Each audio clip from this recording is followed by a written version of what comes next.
Tapi memang ya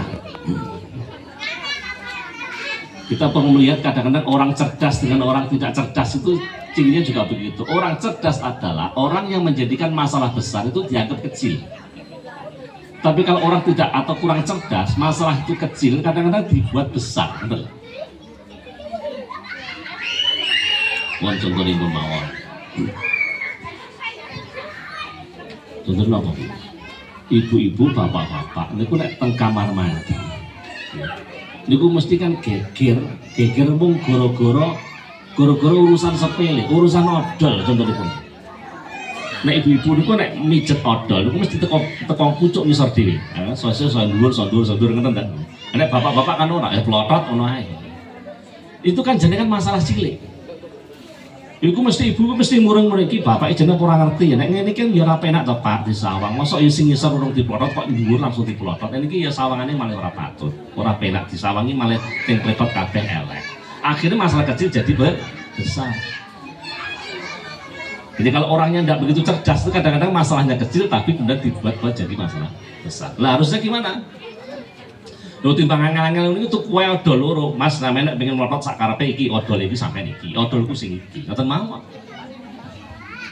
Oh, hal yang sepele saja. Hal yang sepele.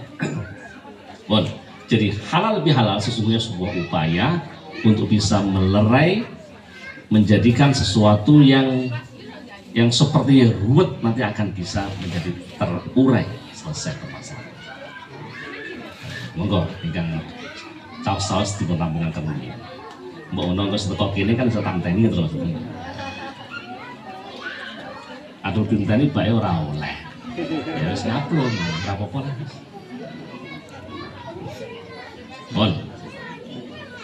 Jadi kita masih bicara tentang halal bihalal. Bapak Ibu, tadi saya mendapatkan amanah untuk menyampaikan salah satunya surah surat Ali Imran. Wasari'u ila magfiratin min rabbikum wa jannatin 'arduhas samawati wal ard u'iddat lil muttaqin. Wasari'u dan bersegeralah kalian ila magfiratin untuk mendapatkan maghfirah ampunan dari Allah. Wa jannatin dan untuk mencari jannah surganya Allah. Arduhas samawati wal ard yang luasnya seluas langit dan bumi. U'iddat lil muttaqin, Allah berikan kepada orang-orang yang muttaqin. Yang pertama awake dhewe niku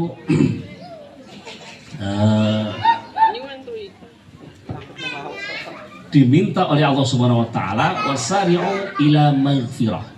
Itu wasari'u ilal istighfar linaidil maghfirah. Nanti para ulama akan menyampaikan begitu. Karena tidak mungkin wasari'u ilal maghfirah, bersegeralah kepada ampunan Allah. Loh kok ampunan Allah? Kok bukan ampunan manusia? Alhamdulillah. Matur nuwun. Nggih, matur. Rupane coklat. Sama coklat dan sing kuning.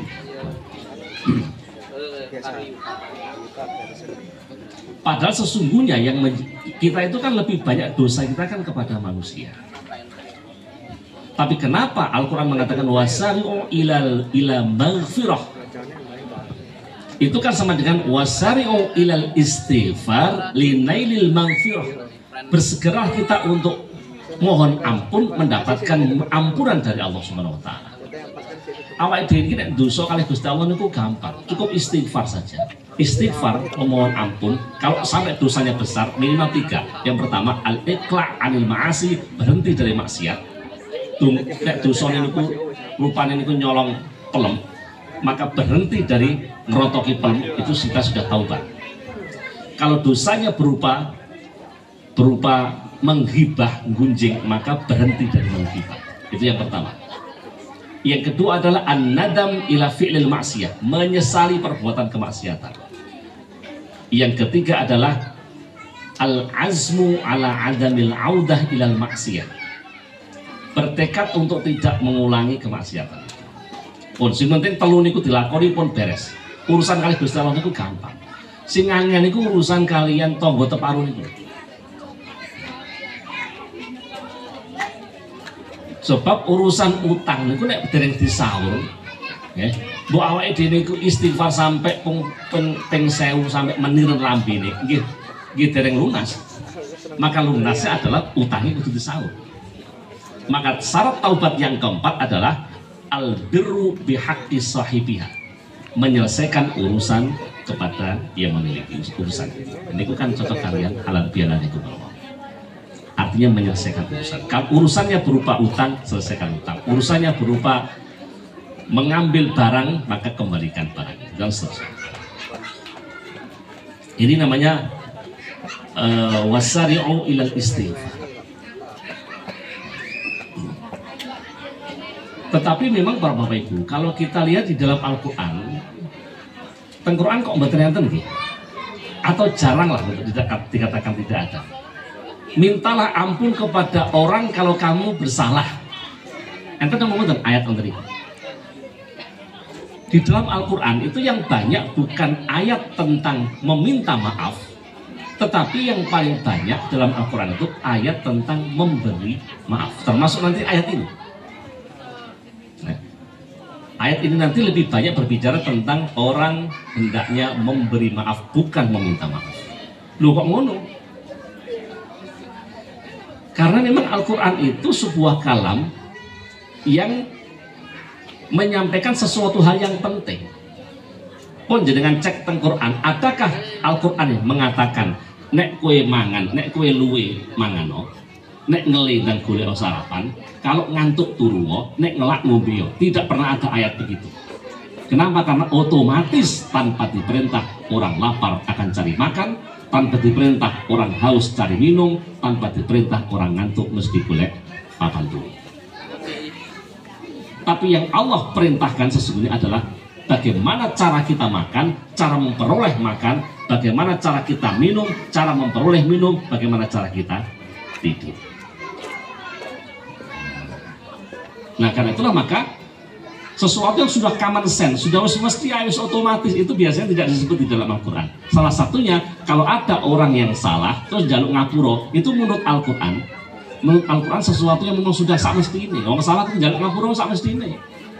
Nek wong salah kok ora gelem ngakoni, ora gelem jaluk sepuro, niku ora patek umum tiyang ngene.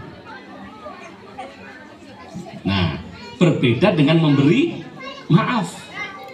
Memberi maaf itu urusan kita. Kita punya hak untuk memberi atau tidak memberi. Tetapi Allah menghendaki kebaikan, karena itu Allah berkehendak dengan ikut campur tangan. Yang ini lekang, iki senajan punya hak untuk memberi maaf atau tidak memberi maaf, apike weono ngapura. Apike berilah maaf kepada Allah. Karena itu ayat berikutnya nanti adalah ya, setelah alladzina yunfikuna fis sarra'i wad dharra wal kadhiminal ghaidha wal 'afina 'anil nas. Jadi orang di antara orang yang akan mendapatkan anugerah dari Allah Subhanahu wa taala adalah satu orang yang berinfak ya, fis sarra'i wad dharra, kemudian wal kadhiminal ghaidha, orang sing gelem ngempet nesune, kemudian wal 'afina 'anil nas, orang yang memberi maaf kepada orang lain. Maaf saya tidak menjelaskan semua ayat itu Pak, karena waktunya tidak mungkin. Kita bicara tentang wal 'afina 'anil nas. Kata afina aninas itu kan memberi maaf. Memberi maaf. Jadi memang memberi maaf itu hak kita. Andai kata ada orang bersalah pada kita, lalu kita tidak memberi maaf, bolehkah? Boleh. Boleh, itu hak kita. Tetapi baiknya kan tidak begitu. Karena itu Allah ikut campur tangan. Baiknya kamu kan hendaknya tidak begitu. Hendaknya kasihlah maaf. Karena apa gunanya? Apa gunanya kita tidak memberi maaf pada orang lain? Apakah dengan kita tidak memberi maaf terus awake dhewe iso dadi wong sugih? Mboten. Apakah dengan tidak memberi maaf lalu kemudian kita jadi semakin terhormat? Juga tidak. Padahal kata al-afina dari kata afun itu makna yang lain. Dalam Al-Quran dikatakan yas'alunaka madza yunfiqun qulil afwa. Ketika sahabat bertanya, "Ya Nabi, kalau itu pengen sedekah, pengen infak, apa yang kami infakkan?"